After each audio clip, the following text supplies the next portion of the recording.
بسم اللہ الرحمن الرحیم نحمدہ ونصلی ونسلم علی رسولہ الکریم اما بعد۔ محترم سامعین کرام،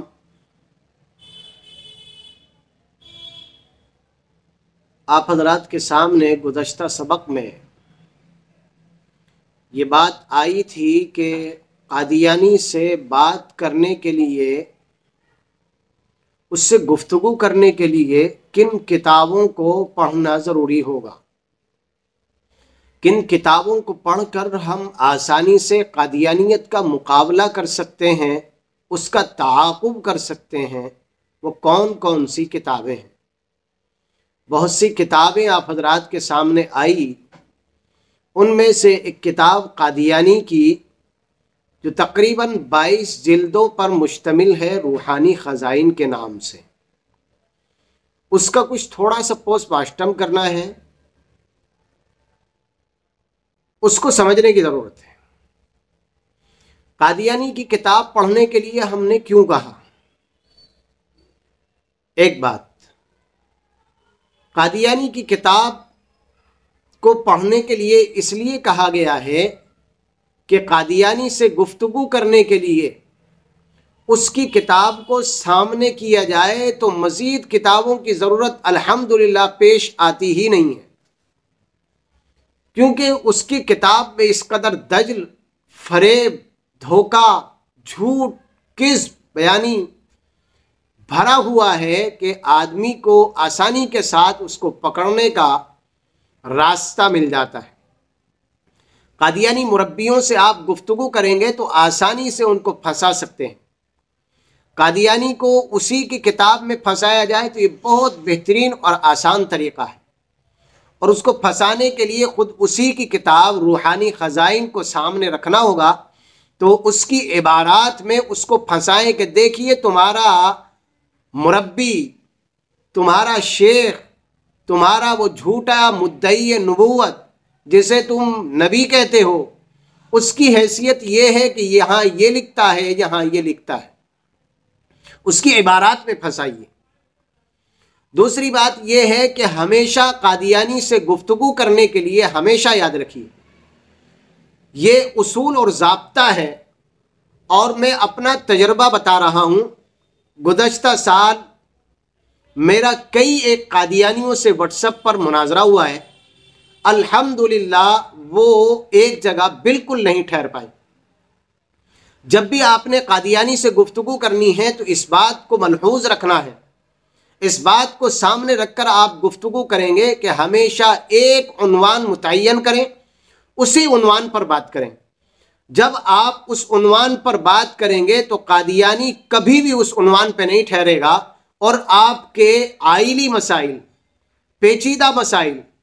عبارات اکابر کو دجل کے ساتھ بیان کرنا شروع کرے گا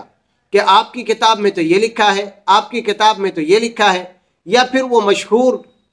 حدیث جو اس سے پہلے تقریباً 4 سبق پہلے میں آپ کو سنا چکا ہوں کہ من صلی صلاتنا واستقبل قبلتنا واکل ذبیحتنا، یہ والی حدیث سنائیں گے اور کہیں گے کہ تم خود کافر ہو، کیونکہ حضور نے یہ فرمایا ہے۔ ان سے یہ کہیے کہ یہ حضور نے آپ کے لیے نہیں فرمایا، یہ حضور کا فرمان اس شخص کے لیے ہے جو ختم نبوت کا بھی قائل ہو، اور تم تو ختم نبوت کے قائل کو کافر کہتے ہو، تو تم تو خود کافر ہو،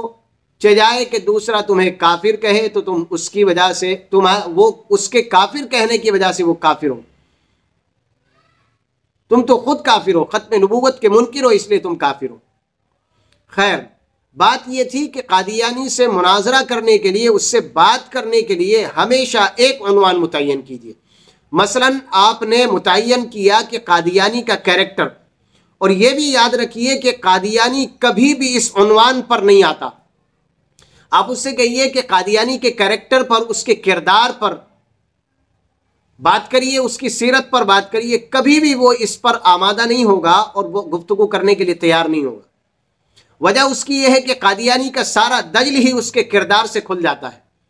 ساری کذب بیانی اس کے کردار سے کھل جاتی ہے،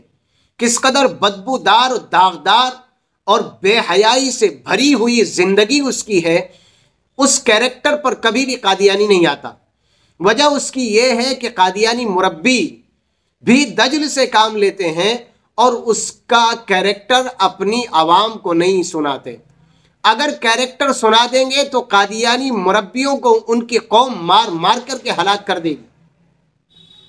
اس لیے وہ یہ بات بالکل قادیانی کو نہیں سناتے، بلکہ پھر وہ ہمارے آئلی مسائل، اندرونی مسائل ان کو چھیڑیں گے۔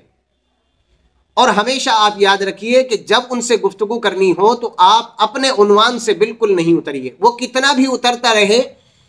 وہ جتنا چاہے عنوان سے بھاگے، کبھی آپ کو عبارات اکابر کی طرف لے جائے گا، کبھی حضرت عیسیٰ علیہ السلام کی سیرت کی طرف، ان کے اٹھائے جانے یا پھانسی دیے جانے کے سلسلے میں آپ سے گفتگو کرے گا کہ عیسیٰ علیہ السلام کو پھانسی دے دی گئی ہے،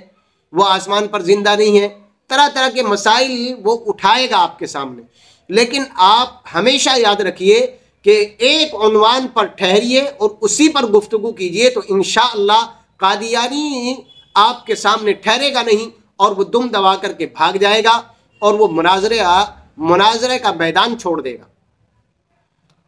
اس لیے آپ اس بات کو یاد رکھیں اور نوٹ فرما لیں اور ہمیشہ زندگی کا ساتھی بنا لیں کہ قادیانی سے گفتگو کرنے کے لیے ایک عنوان متعین کریں، پھر اسی عنوان پر دلائل پیش کریں، اس عنوان سے ہرگز ہرگز نہیں ہٹنا، ہرگز ہرگز اس عنوان سے نہیں، اس عنوان کی پٹری سے نہیں اترنا، اسی پر رہنا ہے، قادیانی چاہے جہاں جائے۔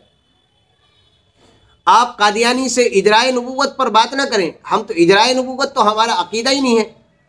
ہمارا تو عقیدہ یہ ہے کہ نبوت جاری ہے ہی نہیں، تو جو ہمارا عقیدہ نہیں ہے ہم اس پر کیوں بات کریں گے؟ اجرائے نبوت پر بات نہیں، بلکہ قادیانی کے کیریکٹر پر بات کریں کہ نبی ہو سکتا ہے کہ نہیں ہو سکتا، قادیانی نبی ہے بھی کہ نہیں ہے۔ آپ کو شروع میں بالکل پہلے سبق میں یہ باتیں، دوسرے سبق میں یہ باتیں بتائی گئی تھی کہ نبی کے لیے یہ ضروری ہے کہ وہ اعلیٰ درجے کا انسان ہو، اور اس سے پہلے 3 سبق پہلے امیر شریعت حضرت مولانا عطا اللہ شاہ صاحب بخاری رحمۃ اللہ علیہ کا جملہ بھی تاریخی جملہ جو آب زر سے لکھے جانے کے قابل ہے، جو حضرت نے فرمایا تھا کہ قادیانی کی اتنی بدبودار زندگی اور میں اس کو نبی مان لوں، حتیٰ کہ اتنے اعلیٰ درجے کے انسان جو صحابہ کے بعد اعلیٰ درجے کے انسان ہیں، اکابرین ہیں، علماء ہیں، محدثین ہیں، اگر ان میں سے بھی کوئی ایک نبوت کا دعویٰ کرے تو امیر شریعت فرماتے ہیں کہ عطا اللہ اس کو برداشت نہیں کرے گا۔ یہ عطا اللہ شاہ صاحب بخاری رحمۃ اللہ علیہ کا تاریخی جملہ ہے جسے آپ ہمیشہ یاد رکھیے۔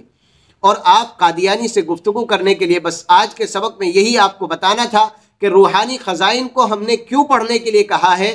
ایک اعتراض کا جواب تھا یہ کہ کیوں پڑھیں ہم اس کو، اس لیے پڑھیں کہ اس کی کتاب ہی سے اس کو پھنسا کر کے اس کے عوام کے سامنے پیش کریں۔ جب گزشتہ سال میرا مناظرہ قادیانیوں سے ہوا واٹس ایپ پر، تو میں نے قادیانی سے کہا کہ تمہارا مربی جسے تم نبی کہتے ہو، وہ جھوٹا نبی، وہ دجال کذاب، وہ دن میں 100 مرتبہ پیشاب کرتا تھا۔ اس نے خود لکھا ہے اپنی کتاب میں کہ مجھے کبھی کبھی رات میں 100 مرتبہ پیشاب آتا تھا۔ جب 12 گھنٹے میں 100 مرتبہ پیشاب آئے تو بتائیے آپ بیت الخلاء سے باہر نکل کے آئے گا یا بیت الخلاء میں بیٹھ جائے گا؟ اور جو آدمی 24 گھنٹے کو جب آپ تقسیم کریں گے 100 سے تو تقریباً 3.5 منٹ میں بیت الخلاء میں جانے کا نمبر آتا ہے، اور جو آدمی ہر 3.5 منٹ کے بعد میں بیت الخلاء میں جائے، کتنا وقت اندر بیت الخلاء میں وہ لگائے گا اور کتنی جلدی باہر آئے گا، آپ اس سے اندازہ لگا سکتے ہیں۔ اب آپ سوچ سکتے ہیں جو خود بیت الخلاء میں بیٹھا ہو اس پر وہی آئے تو وہی کیسی ہوگی؟ ظاہر بات ہے کہ بیت الخلاء تو شیطانی گھر ہے، اور اس شیطانی گھر میں وہی بھی شیطانی ہی آئے گی، رحمانی نہیں آئے گی۔ یہ صاف کھل کر کے بات سمجھ میں آ جاتی ہے کہ دجال کذاب مرزا جہانی جہنم مکانی مرزا غلام احمد قادیانی یہ دجل سے کام لیتا ہے، اور اس کے دجل کو واضح کرنے کے لیے اس کی کتاب ہی سے اس کی عبارت پڑھ کر عوام کو سنائی جائے، اور اس کے ساتھ ساتھ اور وہ اکابر کی کتابیں بھی اپنے زیر مطالعہ رکھیں، تاکہ وہ سامنے سے اعتراض اگر ہم پر پیش کریں تو پھر ہم اس اعتراض کا جواب اپنے اکابر علماء کی